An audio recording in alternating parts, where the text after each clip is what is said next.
Eduardo, muchas Ujú, gracias por concedernos esta entrevista para los alumnos del curso sobre TEA para profesionales de la ujú. Universidad de Murcia.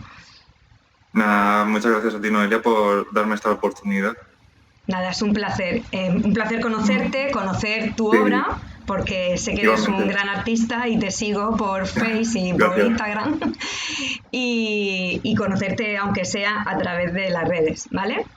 Sí, Bueno, la entrevista va a consistir en que te voy a hacer unas preguntas que seguro que a los alumnos les va a resultar muy interesante porque, como ya sabes, han estado haciendo un curso durante varios meses ujú, sobre TEA y la idea era hacer una mesa redonda al final con vuestras ujú. presentaciones, pero bueno, la vamos a hacer de manera Sí, virtual, ¿vale? ya, Muy bien, perfecto. pues cuéntanos cositas sobre ti, sobre tu momento actual, ¿vale? Bueno, pues actualmente, pues ahora mismo, pues yo estaba trabajando en una empresa en San Javier. Ujú. Con esto de la cuarentena, pues estoy suspendido de empleo y sueldo, con lo del tema del ERTE. Madre mía. Eh, antes, antes estaba con pareja, una relación de casi 7 años. Ahora, por diversos motivos, pues corté esa relación. Ahora estoy soltero. Vaya. Y bueno, pues ahora estoy... sí. Y ahora digamos que me estoy centrando sobre todo en lo que es mi obra artística. Estoy centrándome en evolucionar en ese aspecto, ya que digamos que por mi carácter, por mis características, he estado muy cerrado en esa relación. Bueno, no sé si tú habrás visto todo sobre mi obra, pero Sí, yo he visto tu obra, sí. he estado mucho tiempo pintando exclusivamente A a tu mi pareja, pareja, sí. ahora mi ex. Entonces ahora pues estoy con nuevos proyectos y buscando nuevos rostros y nuevas personas a las que pintar. Muy bien. Así que bueno, a pesar de la situación, intento, digamos, encontrarme motivado y encontrarme con ganas de seguir hacia adelante.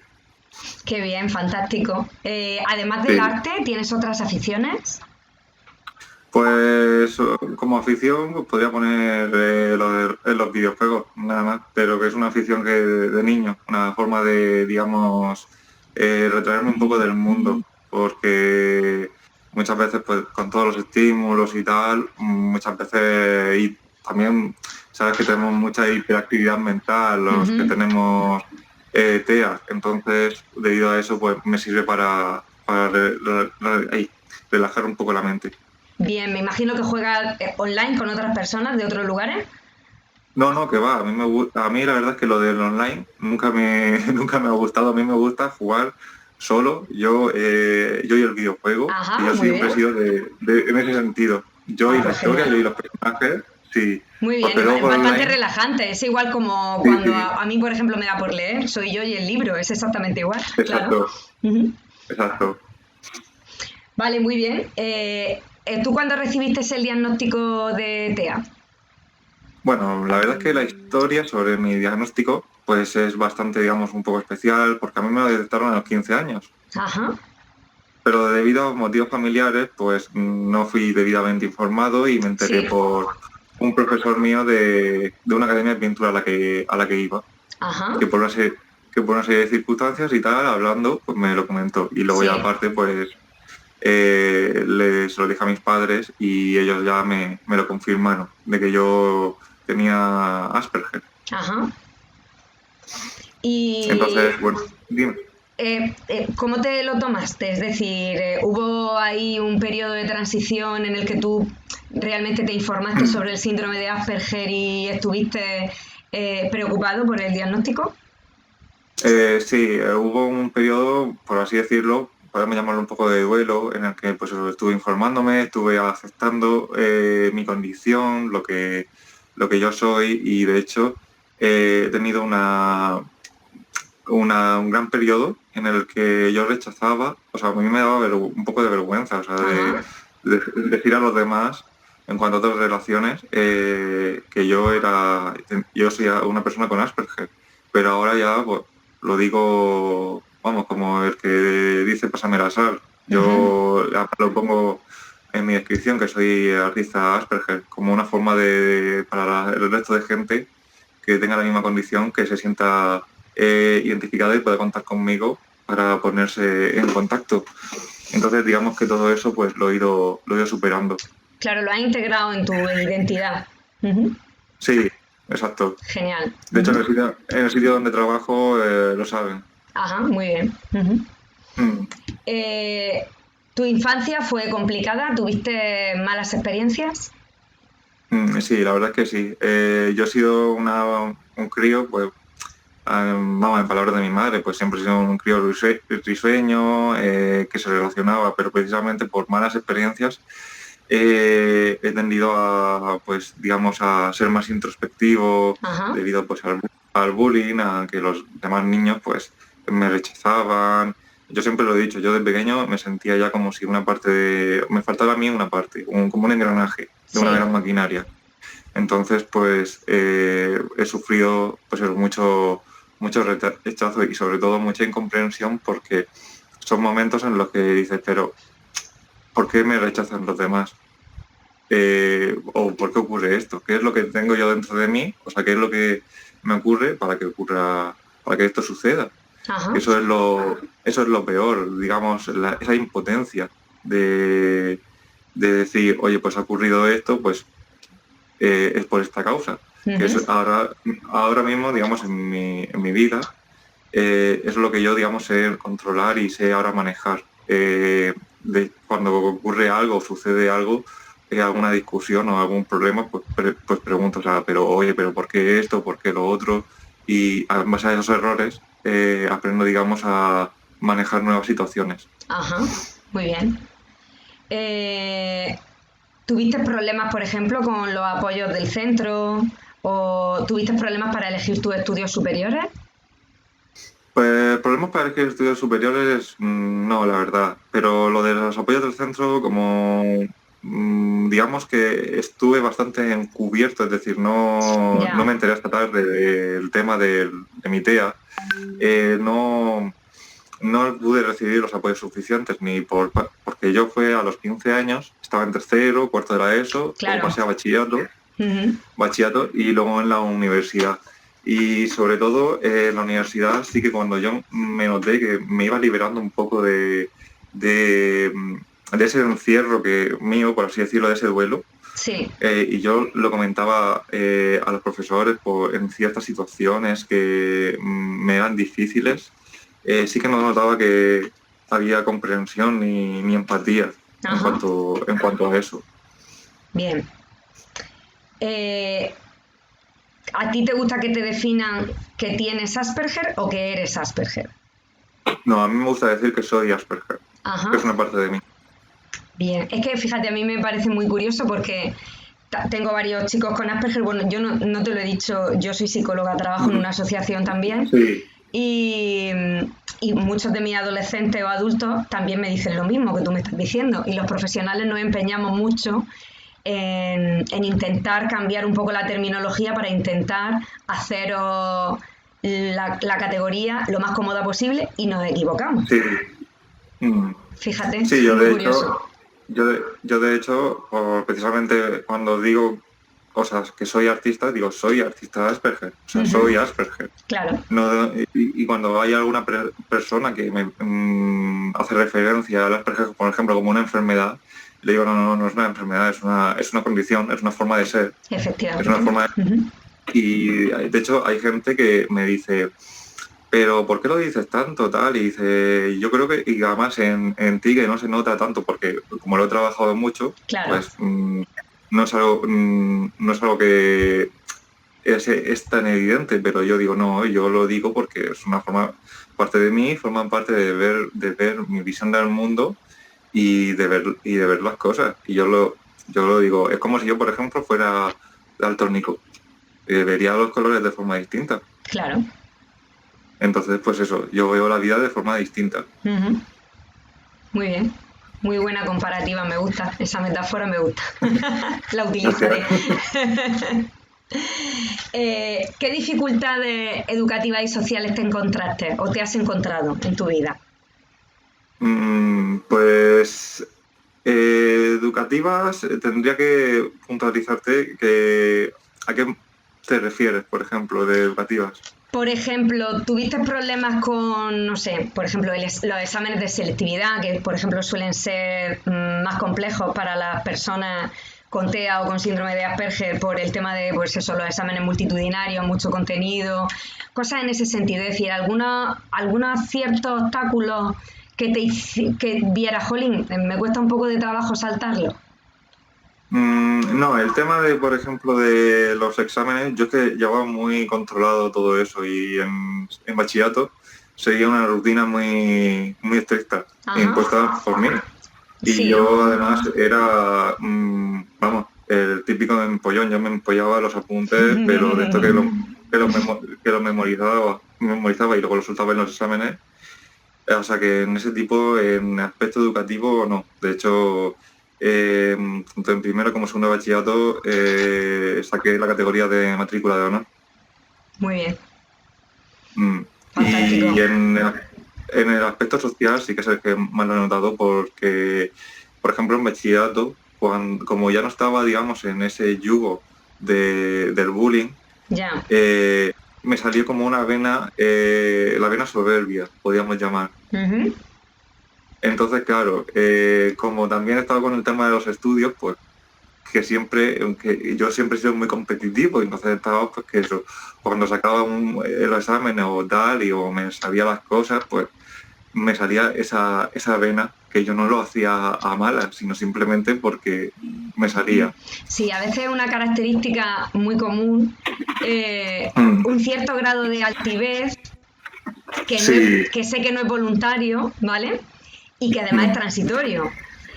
claro, Que bueno, que aparece ahí y que luego se va limando con el tiempo y que es totalmente involuntario, sí, es cierto. ya.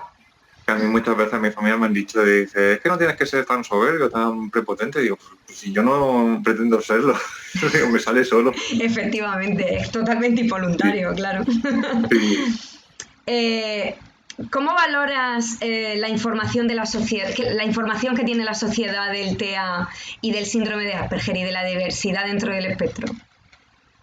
Pues hombre, yo pienso que siempre es bueno que se conciencie a la gente, porque hay gente que sí que lo sabe y otra gente que no.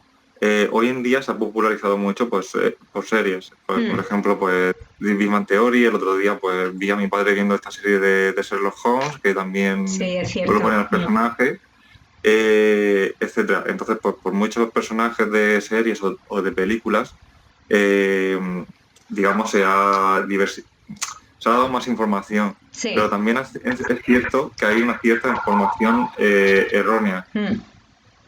y eso es lo malo. Es decir, yo por ejemplo hay películas, no sé si conocerás la de Me llamo Han. Sí. Ujú.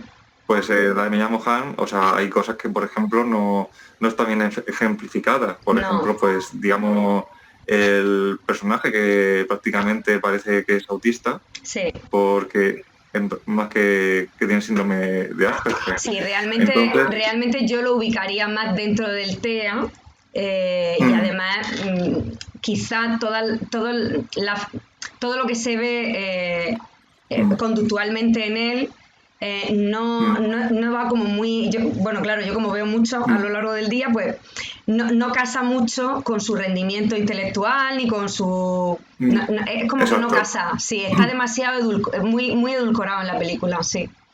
Sí. Entonces, en ese aspecto, o por ejemplo, yo veo también muchos padres, porque hablo con gente de Latinoamérica Ujú. y de todas estas zonas que están más desinformadas, o incluso México, sobre el tema del síndrome de Asperger, Ajá. que muchas veces siempre hacen referencia pues que los Asperger somos como ángeles caídos del cielo, y todo ese tipo Sí, de es cosas. cierto. Yo Y, también tengo conexión y- con gente de Chile exacto. y ellos tienen una concepción como muy espiritual Sí, de esta diversidad, sí, es cierto. sí, que a mí me parece personalmente muy bien, pero que quiero decir, las cosas en su sitio, quiero Sí, decir, sí, vale, claro. sí, está muy bien, pero ni tampoco ni Sí, mucho ni poco. efectivamente. Ujú. Exacto, entonces eso, que simplemente es dar, o sea, explicar lo que es. Y luego, pues eso, por ejemplo, también cuando te hablan sobre el síndrome de Asperger, te empiezan a decir, bueno, es que hay muchos famosos que tienen síndrome de Asperger, como Bill Gates, que si esto, que si Albert Einstein, que si, ¿qué más? Que si Tim Burton, en fin, una serie de personalidades, y ya te empiezan a decir, bueno, es que por ser Asperger eres un genio. Claro, efectivamente, sí. Esa concepción tan, bueno, pues tan tocada con la varita mágica, Sí. Le hace mucho daño a los padres. Yo me lo encuentro mucho. Exacto. Porque piensan que realmente Sí. tienen pequeños genios en casa y luego realmente, a lo mejor de las 200 o 300 personas diagnosticadas de Asperger, solo una tiene una habilidad o dos, una habilidad realmente potencial que realmente sea inaudita o que sea realmente... Sí. Entonces eso hace mucho daño. La televisión, los programas, las series a veces hacen mucho daño, sí. Sí. Entonces eso es lo que hay que hacer, concienciar más y mostrar de verdad lo que es que precisamente es un espectro, es decir, es un amplio abanico entre lo que se considera neurotípico y lo que se considera autismo. Entonces hay que tener en cuenta eso, todas las variables. Efectivamente. ¿Qué reivindicaciones harías para tu colectivo? Pues yo las reivindicaciones haría para mi colectivo pues que no se, digamos que no se rindieran, que por muchas dificultades que encuentren en la vida, que van a ser muchas, que no se rindan, porque para mí la vida me la tomo como una lucha diaria y aunque sea agotador, pero siempre al final hay que seguir adelante, te cueste más o te cueste menos. Entonces eso es lo importante, seguir adelante, continuar, luchar y como yo siempre digo, ensayo y error. De todas maneras, esa es la filosofía de toda mente, es decir, no por el hecho de encontrarte en la diversidad, el ensayo y error es la forma de aprendizaje del ser humano realmente. Con lo cual, ojalá todo el mundo aprendiera por ensayo y error, ojalá, fíjate. Sí, no. Ya me gustaría. Pero es eso. No, pero es simplemente pues que cuando ocurre algo, pues analices el porqué, pero sin agobiarte. Es decir, Claro. pues ha ocurrido esto, tal, pues vale, pues la próxima vez pues lo voy a tener en cuenta y ya está. Yo que soy pintor, lo sé de buena fe. O sea, hago un trazo o hago una pincelada, veo que no queda bien, pues la corrijo. Claro. Y ya está, y aprendo que para la próxima vez eso no es lo que queda bien en la obra. Ya está, es aprender a construir. Muy bien. ¿Qué le dirías, por ejemplo, a un adolescente que recibiera tu mismo diagnóstico como lo recibiste tú? Pues yo le diría que se quisiera como es, que no se rechazara. Que tal y como es una persona maravillosa y que dentro de él seguro que hay muchísimas cosas buenas. ¿Y a su familia qué le dirías? A su familia, pues que la apoye y que le quiera muchísimo. Sobre todo eso, mucho apoyo y mucho amor. ¿Y a los profesionales y docentes que trabajaríamos con él, qué les dirías? Yo les diría que paciencia. Que paciencia y que se sienta integrado. Y en el sentido de que también la integración que él quiera. Muy bien. Porque hay algunos que, por ejemplo, yo, pues dentro de ciertos círculos me siento más integrado y dentro de otros círculos no me siento nada integrado. Entonces, también eso, respeto en cuanto a sus decisiones. ¿Ves? Eso me parece súper importante. Yo soy muy reivindicativa con respecto a la dignidad y al respeto hacia el nivel de integración que cada uno quiere conseguir. Y cuando los niños llegan a una edad adolescente y son capaces de tomar ciertas decisiones, lógicamente tenemos que intentar respetar ese tipo de decisiones dentro, lógicamente, de que, bueno, tiene que haber un nivel medio de socialización, pero tenemos que respetar el nivel que cada uno quiere elegir. Porque si lo respetamos en el cerebro neurotípico, ¿por qué no lo vamos a respetar en otro tipo de cerebro? No lo entiendo, claro. Exacto. Mira, yo por ejemplo, me acabo de acordar, yo es que iba a un colegio en el que se hacían pues de vez en cuando convivencias. Pues yo odiaba las convivencias. No solo por el bullying, sino por eso, por el hecho de tener que convivir con un resto de personas con las que no me sentía identificada.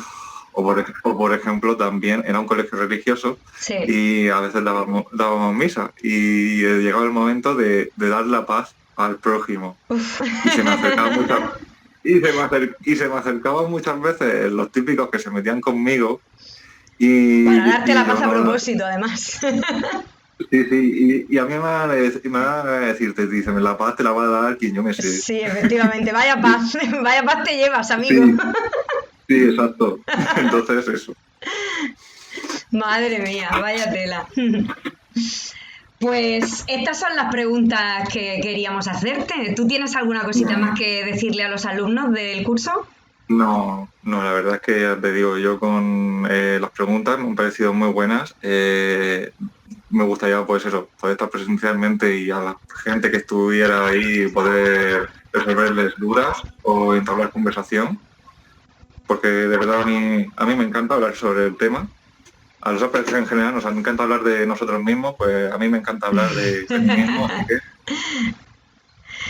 Pues ya está, pues ha sido un placer. Yo, sinceramente, cada vez que hablo con alguien que realmente defiende su forma de ser y defiende su identidad en el mundo con la diferencia, me enriquece más como profesional y me ayuda un poco a adaptar mi formato de trabajo, así que eso te lo agradezco un montón por la experiencia que yo me llevo hoy de conocerte. No, y a mí también, por la experiencia de conocerte a ti, a mí todos estos encuentros, a mí me encanta participar, me encanta poder ayudar y espero que haya muchas más oportunidades así en el futuro.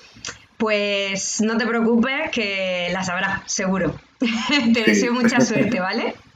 Igualmente, Noelia, muchísimas gracias. Un abrazo.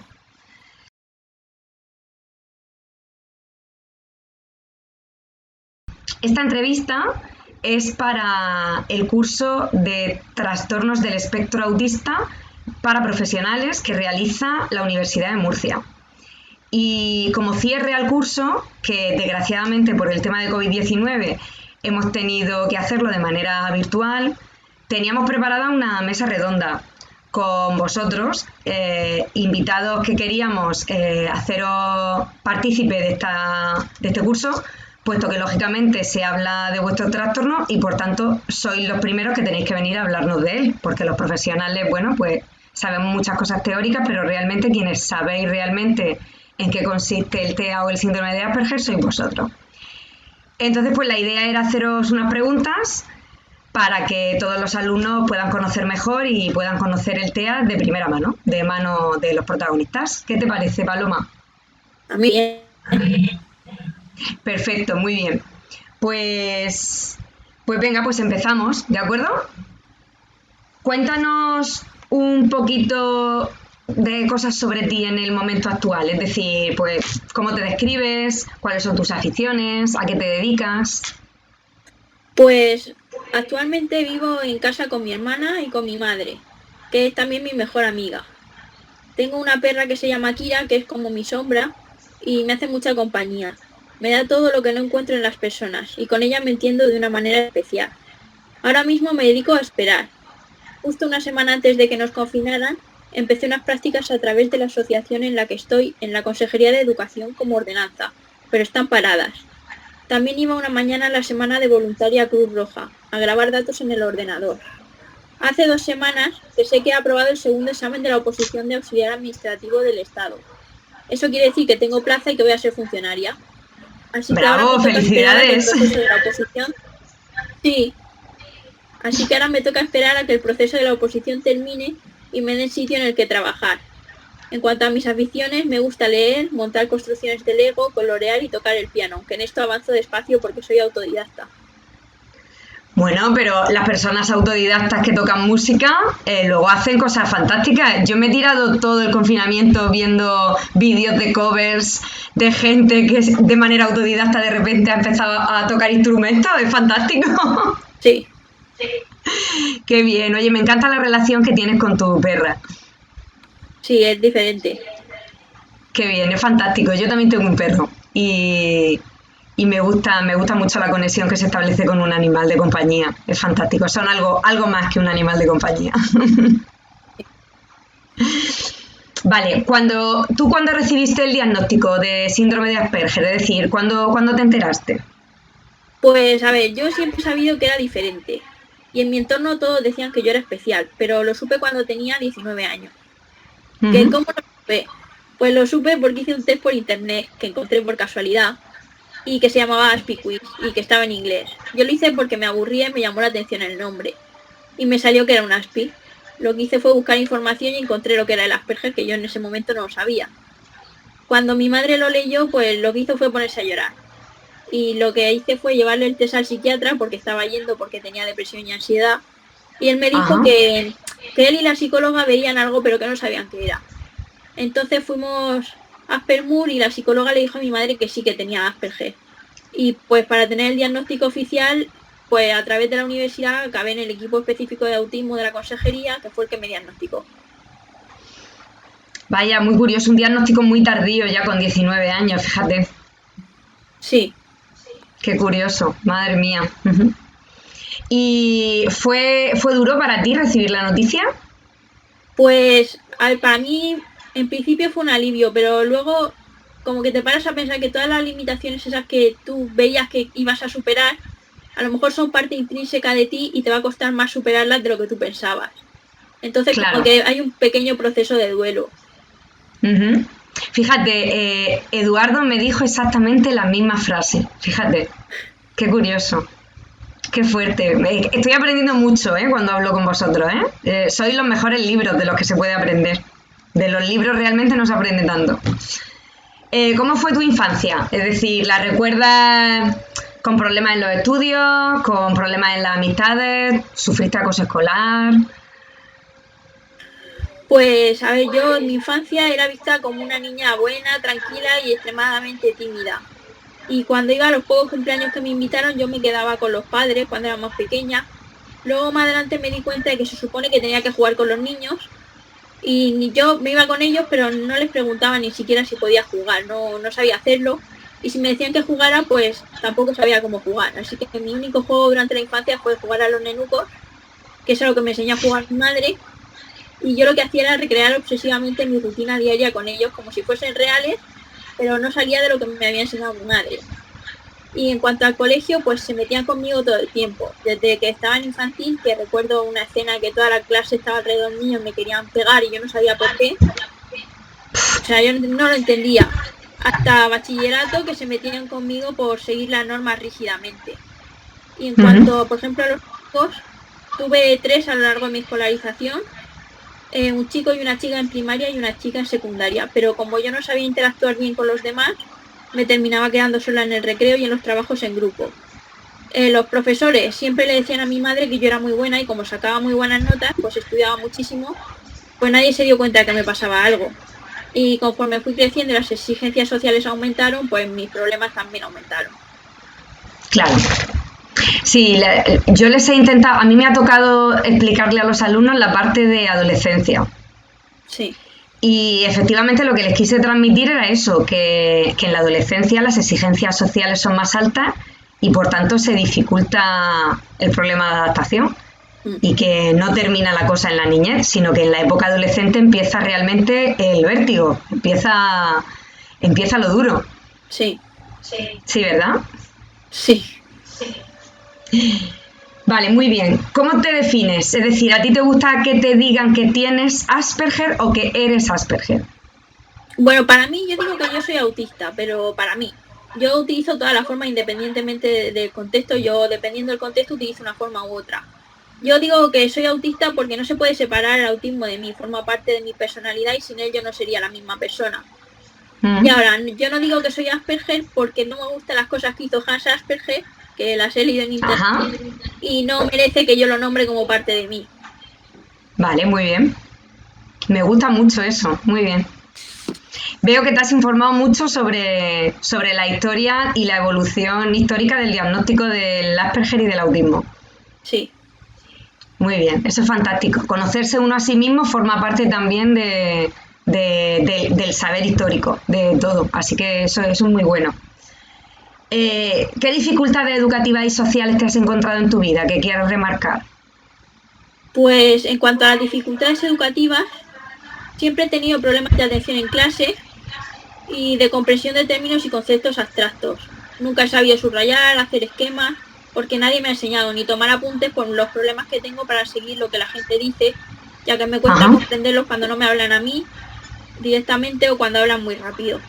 También tengo problemas para expresar mis conocimientos de forma oral sin un guión previo, si me hacen una pregunta general. Por eso los exámenes orales solía suspender, pero si me hacían una pregunta corta, pues sacaba muy buena nota, por escrito, claro. Claro. Y en la universidad me pasaba lo mismo. Si ponían un examen de una única pregunta, pues a mí me tenían que hacer un guión para saber qué contestar. Uh-huh. Y en cuanto a las dificultades sociales, pues nunca he tenido una relación de amistad al uso ni amigos para quedar. Ahora mismo cuando quedo lo hago con el grupo de la asociación en la que estoy. Tengo problemas para seguir conversaciones en las que intervienen varias personas, porque me cuesta seguir cuando habla quién y encontrar mi turno de palabra, además de comprender todo lo que dicen. Me cuesta saber cómo comportarme en entornos sociales nuevos y tengo que estudiar mentalmente las reglas de las situaciones en las que me voy a enfrentar, lo que me ayuda a no tener tanta ansiedad y a predecir posibles situaciones que puedan surgir. Tengo problemas para atender al teléfono porque no comprendo bien lo que me dicen, salvo que sean personas muy conocidas, por lo que no suelo cogerlo y si lo hago, mis respuestas suelen ser monosilábicas. Sí, mis chicos de mi asociación, porque bueno, yo trabajo en Asteamur y también me sorprende mucho cuando hablo con ellos por WhatsApp, que siempre me contestan con monosílabos y utilizan mucho la palabra vale y fin. Pero bueno, bien, es decir, bueno, cada uno tiene su manera de comunicarse. A mí me vale. Bueno, a ver, ¿cómo valoras la información que la sociedad tiene de este trastorno y de la diversidad en general? Pues yo creo que la sociedad tiende a pensar que las personas con TEA somos todas muy parecidas y que eso no es cierto, que somos todos muy diferentes. También creo que hay muchos mitos en torno al TEA, como lo de que somos genios, que no tenemos empatía, etcétera. Me parece que la mayor parte de la información que llega a la sociedad no es completa y por lo tanto ayuda a que se creen estereotipos. Ajá. También creo que es un mundo desconocido para las personas en general, ya que hasta hace poco no había habido información accesible para la gente que no trabajaba o es cercana a la gente con TEA, pero que poco a poco hay más visibilidad. Sí, Eduardo hablaba ayer de que muchas series de televisión y muchas películas habían hecho mucho daño al perfil que se había creado la gente. Sí. Y que realmente algunas de las series o algunas de las películas realmente no se acercan a la realidad. Sí, eso es cierto. Y entonces, pues bueno, pues eso crea expectativas en el público que luego no concuerdan con realmente las personas con las que convivimos que puedan tener TEA. Es cierto que bueno, que cada vez más hay más información porque la información está más accesible, pero a veces la información que está más accesible también puede ser errónea. Sí, eso es verdad. Muy bien. ¿Qué reivindicaciones harías tú para tu colectivo? Pues yo principalmente reivindicaría que no se nos trate como si fuéramos tontos, en el sentido de que no se nos hable como a niños pequeños o muy fuertes, ya que no somos sordos, que se nos trate acorde a nuestra edad, igual que a la persona que nos habla le gustaría ser tratada, que aprendan a integrarnos socialmente, pero sobre todo a respetarnos, porque somos diferentes, pero no menos. Muy bien, muy interesante, sí. Es algo que me repiten mucho los adolescentes con los que trabajo, sí. No quieren esa sensación de infantilización. Sí. Y tampoco quieren, lógicamente, que sus derechos se vean vulnerados por el hecho de tener un perfil. Es decir, todos tenemos un perfil.